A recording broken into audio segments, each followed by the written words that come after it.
Okay guys, make sure to like, comment, and subscribe. Now, fasten your seatbelts. Here we go. Alright guys, I'm back. It's Tuesday. It's August 25th, and it is 11:28. Alright, p.m. Eastern Time. Okay, well, let me explain a little bit about what's going on with these 3 videos, because it will be 3 once this is uploaded. And I told you in the last video, actually, I had been having a lot of trouble with the video that I did last night because they just didn't, I guess, feel it was appropriate. So I uploaded it twice to, to YouTube. And it just sat there and processed for hours and hours and hours. The first time I uploaded it, it processed, all through the night. In the morning, I realized, okay, it's not going to go through. I uploaded it again, deleted it, and uploaded it again. Still, it sat there all day. So I tried one more time before I recorded the last video, and for some reason, it took it. I changed the name of the video, and it took it. So there is a video from last night. So yeah, and then I already did one video, and this is my second video of tonight. So it'll appear like there's 3 videos for today, but there really isn't, because one of them was recorded last night. Okay, well, now that I've explained all that, now this is going to be a short video, famous last words, but I intended on being a very short video because I just wanted to bring these 2 things. They didn't kind of fit into the last video without it going way over time, and I think they deserve a video of their own anyway. So let's get into this. I want to show you 2 articles, and both of them are shocking. Now, I know we've touched on this before, the one that I'm going to go to now. I know we've touched on this before, but I want everyone to be aware of this technology. It says 2 years ago, MasterCard partnered with Gavi to create the Mark of the Beast global vaccine compliance system. Now, it's here. So this is a little bit alarming, especially if you are of the belief that the book of Revelation is happening today, and that you believe in the end times and that scenario, then this should be alarming to you. But even if you're not Christian and don't have those beliefs, it still should be alarming because it's quite frightening, this technology. All right, so on December 11th, 2018, MasterCard publicly announced that it was partnering with Gavi, or Gavi, I'm not sure exactly how they pronounce that, the Vaccine Alliance, to develop a new digital immunization records system, which upon closer look appears to be the blueprints for a global Mark of the Beast. And now, nearly 2 years later, the Wuhan coronavirus COVID-19 pandemic is rapidly advancing this Mark of the Beast system into full fruition. And I always believed, well, I can't say I always believe that, but since this virus, I have believed that this will be used because, they don't let any crisis go to waste, and especially when they manufacture the crisis themselves. I did believe that this was going to bring about the technology because it would be a way whereby they could, force us to stay home, not travel, if we were not vaccinated. So let me go ahead and read this. Anyway, as we reported back in July, MasterCard and Gavi have already co-created an artificial intelligence AI-powered identity authentication company known as Trust Stamp, which is right now being tested on Black lives in Africa. Billionaire eugenicist Bill Gates is behind the program, which comes with a wellness pass component for verifying people's health, allowing them to return back to normal society, whatever that is. Now, as you know, or may not know, Bill Gates is responsible. That's where he tests his vaccines, is in Africa. So don't let him ever convince you that he's not racist, because certainly Black lives don't matter to him. So anyway, the Wuhan coronavirus, COVID-19, it turns out, is the perfect excuse to implement this wellness pass on a global scale. Widespread fears about the spread of infection are already changing the way people live, including with temperature checks, mandatory face coverings, and other Orwellian policies that restrict people's freedoms and liberties in the name of safety and security. The push toward contactless payments, combined with nationwide coin shortages, is also accelerating the shift away from cash, which in a matter of just a few short months has almost become taboo. Some stores and shops have already begun posting signs saying cash not accepted, even though cash is still considered to be legal tender. From an endgame perspective, the goal is to make everything digital and centrally controlled. Not only will all payments be made using chipped cards like those offered by MasterCard, but eventually everyone's medical records will also be electronically synced to these same payment platforms. Now, it makes sense because it's very hard to have to get paid under the table, or what about yard sales and things like that? It's going to make it impossible for any transactions to not be recorded. And of course, they'll say, well, this cuts down on crime. It cuts down on trafficking. And yes, that is true. But at what cost? So governments will also begin to use this synchronized platform to ensure that children everywhere are up to date on their vaccinations. This includes future vaccinations for the Wuhan coronavirus, the earliest of which could be unveiled as soon as this fall. The partnership will leverage MasterCard expertise and technology, enabling ministries of health and authorized health workers to provide a card with a digital immunization record to each participating child's caregiver, the 2018 announcement explained. By empowering caregivers to stay on track to receive critical vaccinations, the program aims to strengthen the efficacy and reach of health services in developing countries where children are most at risk of missing out on immunization. Well, wouldn't that be a shame? And notice how infant deaths decreased when the COVID lockdown happened, because infants were not getting their regularly scheduled immunizations, and the infant mortality rate plummeted. Yeah, so it isn't about keeping poor children safe and well in developing countries at all. It never has been. Governments will benefit from having a better understanding of the immunization needs of their communities. While MasterCard could not come right out and say it at the time, the plan all along appears to have been to eventually scare the world into fearing a pandemic in order to set the stage for the mandatory acceptance and integration of such a program into everyday life. And let's face it, would we have accepted such a program even a year ago? No, we wouldn't. We wouldn't have. We'd say, what, are you nuts? But now people are so hungry to get back to their normal lives, to get back to the rights and freedoms that they've always enjoyed. And they're willing to, oh yeah, okay, if you can just immunize me and put it on a chip or whatever, so that wherever I go, they'll know that I'm safe and I can get on the plane, or I can travel, I can, take cruises, I can do whatever I want. I can get on the train, I can go to school, I can, have work at my job. I think most people, maybe not most, but I'd say more than half of people are going to go, yeah, okay, if I can just get the vaccination and be done with all this stuff, yeah, I'm good with that. Yeah, so that was the plan.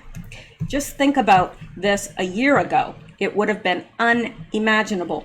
Had MasterCard announced to the world back then that one day everyone would need to be vaccinated and approved as healthy by the government in order to continue living life as normal, most people probably would have thought the company was crazy.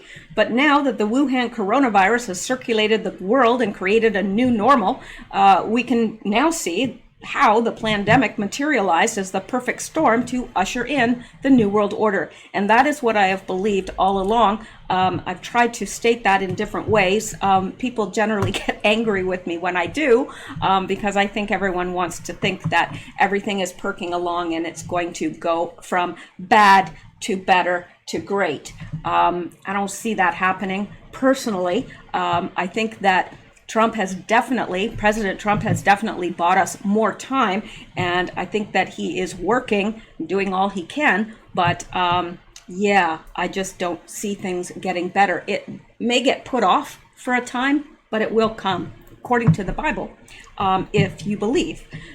So anyway, understand that the COVID-19 pandemic is being used to crush human freedoms and ultimately exterminate up to 90% of the population. Now, you may say, oh, that's fear porn. Well, their own materials state that they want 90% of the human population decreased. I mean, read the Georgia Guidestones, and there's other information and lots of information out there where they've stated that that is the goal, to reduce the world population. So it's not fear porn when you're just stating what they've already stated. Anyway, this is being done systematically, deliberately, and maliciously. I do believe that as well. For more news related about the Wuhan coronavirus pandemic, including how it's being used to usher in the mark of the beast, be sure to check out pandemic.news. Now, I have never been there, but let's just take a boo there. And yeah, it is, pandemic.news, and you will find it. So I guess there are all sorts of information here about what's going on. Great. I'm going to have to add that to my list of sites that I go to every day to check out. So anyway, let's go back here, and I do have something else that is related but different. And it's related in that it is about Bill Gates. Now, I have also talked about the fact that the UN has stated that there is a famine coming of biblical proportions, and that is no secret, because the virus shut down the economies of the world, basically, and also all of these things that are happening, like the flooding in China, and we know that most of our corn and soybean were wiped out by the derecho. So yeah, let's take a look at this, because this is news to me and not good news. Bill Gates secretly dictates global food policy too.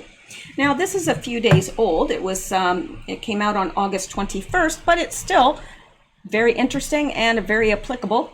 So let's take a look at this. Bill Gates has built a global empire around his technologies and philanthropic endeavors, the magnitude of which is now becoming increasingly clear. His sheer wealth has allowed him to become a veritable superpower in his own right. He's not only risen to become the largest funder of the World Health Organization and the unelected global COVID-19 health czar, but he's also a secret power broker of the global food system. I didn't realize that, but now I do, and it scares me. As revealed in the Agra Watch report, the man behind the curtain, the Gates Foundation influence on the UN Food Systems Summit, published August 2020, Gates wields powerful influence over global food and agriculture policy through his funding of a large number of organizations involved in agricultural development and policy making. Now, if that doesn't scare you, then you're not paying attention, because let me tell you, it's bad enough he has no medical degree. It's bad enough that he is dictating, health, whatever, these vaccines and all sorts of things, that he's developing policy around this, and he doesn't even have a medical degree. But then neither does the leader of the World Health Organization, which I find appalling. So, yeah, anyway, now he's going to be, he is dictating food. I guess, what is he? He is controlling he dictates food policy. It's bad enough that he dictates health policy. Anyway, so, Gates wields powerful influence over global food and agriculture policy through his funding of a large number of organizations involved in agricultural development and policy making.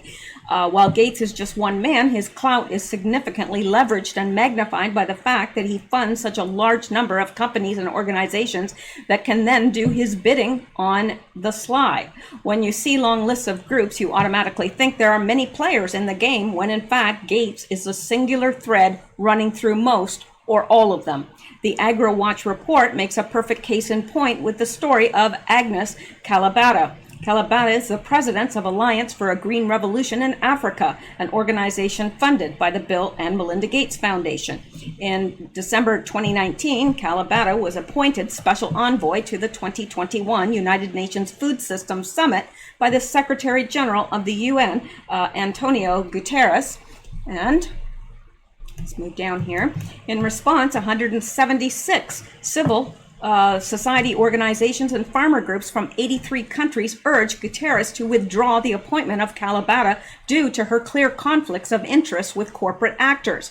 A second statement signed by more than 500 academics and organizations also opposed Kalibata's appointment to and her organization of the summit. The Gates Foundation seeks to exercise influence not only through its funding of projects and shaping of expertise, but also in funding the governance platforms that determine food and agricultural policy, and not according to AgriWatch. That's significant pushback, illustrating there's a widespread concern about Kalibata's appointment. Coming forward in her defense were dozens of individuals representing development banks, academic institutions, and the private sector. They urged Guterres to retain Kalibata, citing her leadership qualities and work ethic, among other things. However, of those 12 defenders, 11 had past or current connections to the Gates Foundation. AgriWatch says, adding, in some instances, the organizations were directly funded by the Gates Foundation, and in others, the Gates Foundation funded specific programs in which the signers had played roles. One organization was funded by AGRA, which is funded by the Gates Foundation. So, in other words, while it may look like Kalibata had support from a dozen separate and independent individuals or groups, in reality, there were really only two voices speaking in her defense. It's just that Gates' voice is magnified times 11. What's more, his name is never actually mentioned. So, to the uninitiated, it would appear he had nothing to do with it at all. These findings illustrate the influence of the Bill and Melinda Gates Foundation on global food and agriculture policy. AgriWatch has continually documented the role of the Bill and Melinda Gates Foundation in influencing agricultural development, which has grown immensely in recent years. AgriWatch writes, the Gates Foundation seeks to exercise influence not only through its funding of projects and shaping of expertise, but also in funding the governance platforms that determine food and agricultural policy. The role of the Bill and Melinda Gates Foundation in driving policy decisions based on its proprietary and technological model of agricultural development is often overlooked.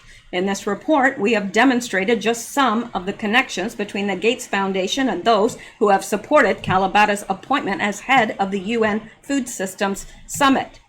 While hundreds of civil society organizations called for her removal, only 12 signatories were willing to support her appointment, almost all of whom were direct beneficiaries of the Gates Foundation. This raises critical questions about the role of Bill Gates in shaping the agenda of the UN Food Systems Summit, as well as its outcomes. Now, this should scare everyone. Do you want Bill Gates in charge of that? I don't want him in charge of health or vaccines or anything else. I think he should just stick to what he knows, and I think that, he's made his money. He needs to go away. Kind of like George Soros. The following graph included in the AgriWatch report illustrates the direct and indirect funding ties between the Gates Foundation and the UN Food Systems Summit Special Envoy, Kalibata. So this is figure 1, Gates Foundation influence on the UN Food Systems Summit. So the green lines are direct funding, and the red lines are indirect funding from Gates Foundation to specific programs affiliated with signers.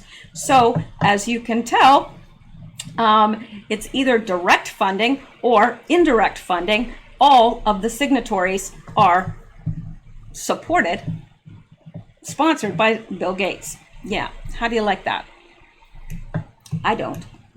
AgriWatch has raised concerns about the Gates Foundation influence on the agribusiness for many years. For example, among its many research reports is the 2010 report, The Revolving Door, Monsanto Gates Links, which details the direct links between the Gates Foundation and Monsanto representatives Rob Horsch, Florence Wambugu, Don Doring, the late Sam Dryden, and Lawrence Kent. Another 2010 report, Gates Foundation Links to Monsanto and GE Crop Development in Kenya, points out AgriWatch formed in 2008 to challenge the Gates Foundation participation in the problematic Alliance for a Green Revolution in Africa and to support sustainable ecological alternatives already practiced in Africa.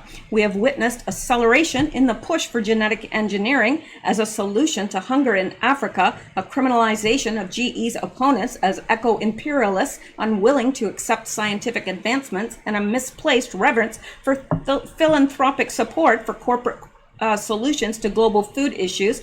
Corporate interests are clearly exhibited in the Agra agenda as seen below. Of course, it's always going to be about corporations. It's never going to be about feeding hungry children.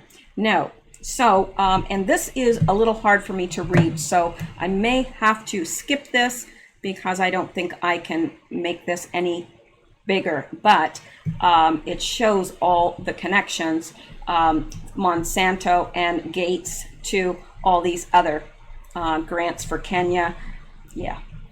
So, let's move down here.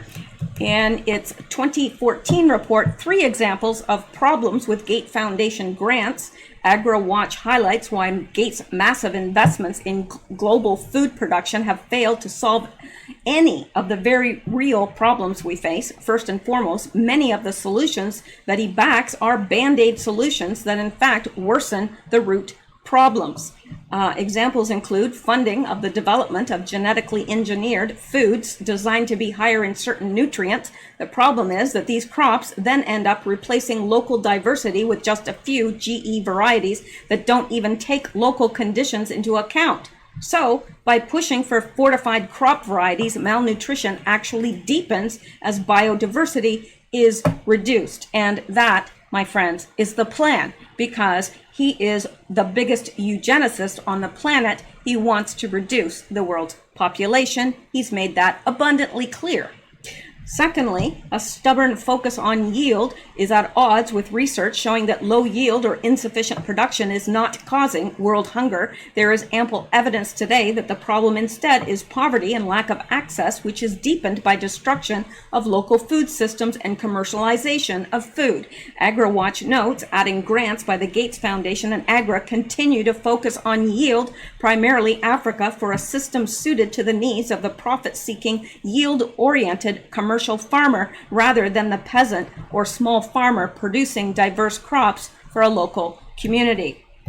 A third problem highlighted in the report is Gates' funding of European and American research organizations and scientists rather than African ones, even though the programs are being implemented in Africa. Yeah, you would think that they would have use African, specialists in this, you would think, since the crops are being grown there. According to AgriWatch, this may not be a result of conscious intentions, but of a deeply embedded structural bias that casts African scientists and scientific institutions as not qualified or legitimate enough to receive grant funding. So, additional observations can be found in the AgriWatch article, Philanthropo-Capitalism. The Gates Foundation Africa programs are not charity, published December 2017, in which philanthropo-capitalism is described as an attempt to use market processes to do good, but which is inherently problematic as markets are ill-suited to producing socially constructive ends. Put another way, Gates' brand of philanthropy. I don't know, sometimes I just, I could say the word perfectly the time before and then I can't say it. Philanthropy. Okay, I need to just give it up. Creates several new problems for each one it solves, and noted in the article, advocates of philanthropo-capitalism. So let's see how much longer this is. I'm just going to hit on some of the highlights here and not read it all, but I do think that this is very important to bring to the forefront and to share with others, because let me tell you, this is very, very troubling, to say the very least. So yeah, this isn't about, certainly isn't about feeding people. One of the reasons many are now becoming aware of just how powerful Gates has become is because of his frequent appearances as the COVID-19 expert du jour. It's an odd choice considering his complete and total lack of formal medical training. It's particularly perplexing in light of how the opinions of actual medical doctors, award-winning scientists, and researchers who conflict with his views are being scrubbed off the internet. Yeah, let's take Bill Gates' word for it. He doesn't have any medical training whatsoever, and the real medical doctors stand down in deference to him. I don't get that. But anyway, Gates has repeatedly stated that life cannot go back to normal until and unless we vaccinate the entire global population against COVID-19. This, despite the fact that scientists and medical researchers have discovered a variety of safe, simple, and inexpensive strategies to prevent and treat COVID-19. The fact that Gates' irrational and scientifically unsound opinions are shaping pandemic responses around the globe, while real medical professionals are being censored by mainstream media and social media platforms, is proof positive that we're no longer operating from a base of science and medical truth. Instead, the whole world is expected to fall into line with the self-serving agenda created by Gates and his many allies in technology and medicine. In an April 30th, 2020 Gates Notes post, Gates even states he suspects the COVID-19 vaccine will become part of the routine newborn immunization schedule. A nice little piece of predictive programming, if you ask me. Mind you, the mRNA vaccines being developed against COVID-19 will alter your genetic expression, turning your body into a viral protein factory. It is really wise to consider using such a novel vaccine on newborns. In a sane and rational world, the answer would be a resounding no. Unfortunately, we now live in a world run by Gates goons, and thus reason and logic have largely vanished from the equation. In predictable Hegelian dialect, problem, reaction, solution fashion, the problem of COVID-19 led to illogical and ill-conceived pandemic responses, such as mask mandates and house arrest of healthy people, followed by the ultimate solution of a hastily thrown together vaccine using novel mRNA technology. Radical as all that may seem, Gates' plan for the world do not stop here. He's also pushing for the implementation of a vast global surveillance system to track and trace everyone's infection and vaccination status. He's even funding the contact tracing group Partners in Health, along with George Soros. The William J. Clinton Foundation has also funded Partners in Health in the past. Not surprisingly, Gates' recommendations end up benefiting himself most of all. As discussed in Bill Gates' Most Dangerous Philanthropist in Modern History, the Bill and Melinda Gates Foundation donates billions to the very same companies and industries that the foundation owns stocks and bonds in. Using nonprofit money to advance research for companies you're invested in is illegal, yet he's been getting away with this for many years. At the same time, his foundation gets tax breaks from the charitable donations it makes money from. Remember, he has donated tens of billions of dollars over the years, yet his net worth hasn't dropped. It has doubled. And that is largely because his donations are treated as tax-deductible investments. It's philanthropo-capitalism at its finest. Gates is a major benefactor of pandemic fear-mongering.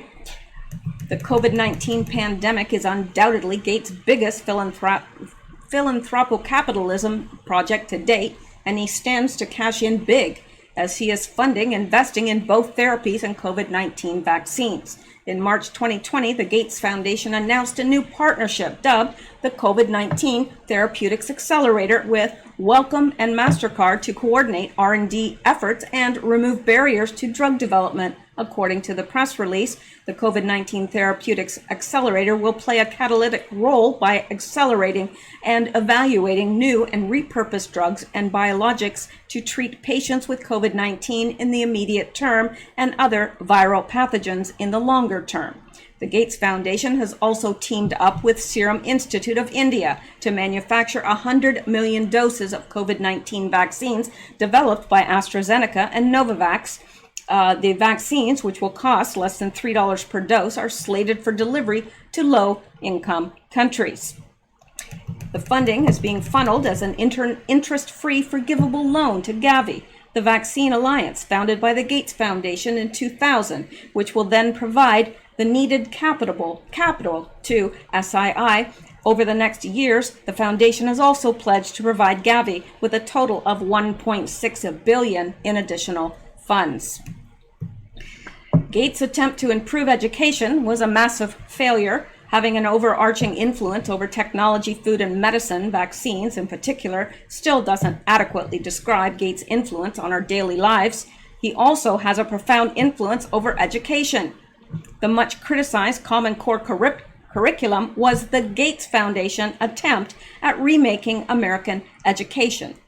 And most parents can tell you how dumb that was.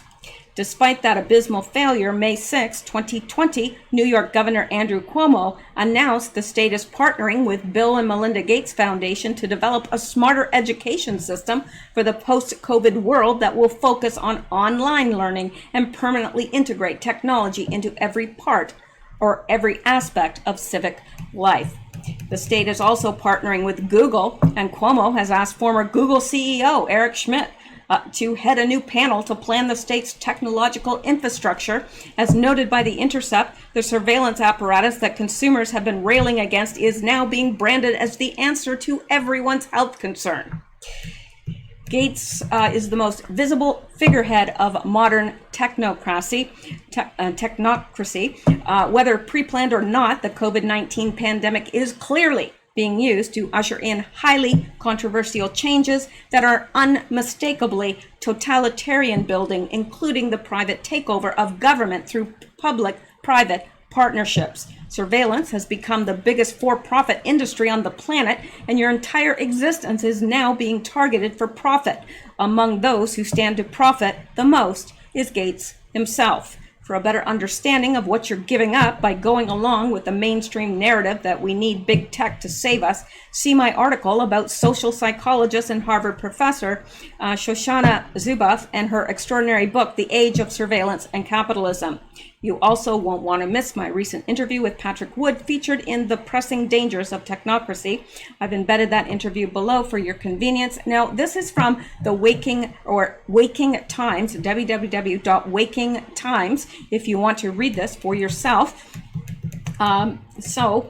Anyway, I think we are going to end that there. I did want to bring both of those articles to your attention, and I am glad that I separated them into their own little video. Well, not so little, probably a lot longer than I intended it to be. Yes, but at least I have brought it to your attention. So you guys have a wonderful evening. You stay safe, stay well, stay blessed, and please, please, keep seeking the truth, because the truth and only the truth will set you free.